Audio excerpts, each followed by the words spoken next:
ఢిల్లీలో నిర్వహించిన ఇండియా ఏ impact summit విజయవంతమైందని కేంద్ర ప్రభుత్వం ప్రకటించింది. దేశంలో కృత్రిమ మేధస్సుకు సంబంధించిన మౌలిక సదుపాయాల కల్పనకు సుమారు 22.5 లక్షల కోట్ల విలువైన పెట్టుబడులు పెట్టేందుకు పలు సంస్థలు ముందుకొచ్చాయని కేంద్ర ఐటీ శాఖ మంత్రి అశ్విని వైష్ణవ్ ప్రకటించారు. ఈ నెల 16 నుంచి 20 వరకు జరిగిన ఏ ఇంపాక్ట్ సదస్సుకు 5 లక్షల మందికి పైగా సందర్శకులు తరలివచ్చారని ఆయన వివరించారు. అనేక స్టార్టప్ కంపెనీలు తమ పనితీరును ప్రదర్శించేందుకు అవకాశం లభించిందని తెలిపారు. ఏఐని బాధ్యతాయుతంగా ఉపయోగిస్తామంటూ 2.5 లక్షలకు పైగా విద్యార్థులు ప్రతిజ్ఞ చేశారని గుర్తు చేశారు. దీనిపై గిన్నిస్ వరల్డ్ రికార్డు నమోదైందని తెలిపారు. ఏఐ యుగంలో భారత్ పాత్ర పట్ల యావత్ ప్రపంచం పూర్తి విశ్వాసంతో ఉందని ఆయన తెలిపారు.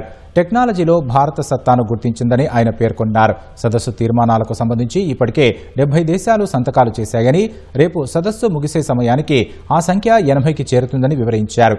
సదస్సు ముగిసిన వెంటనే ఢిల్లీ డిక్లరేషన్ పూర్తి పారదర్శకంగా అందరితో పంచుకుంటామని తెలిపారు.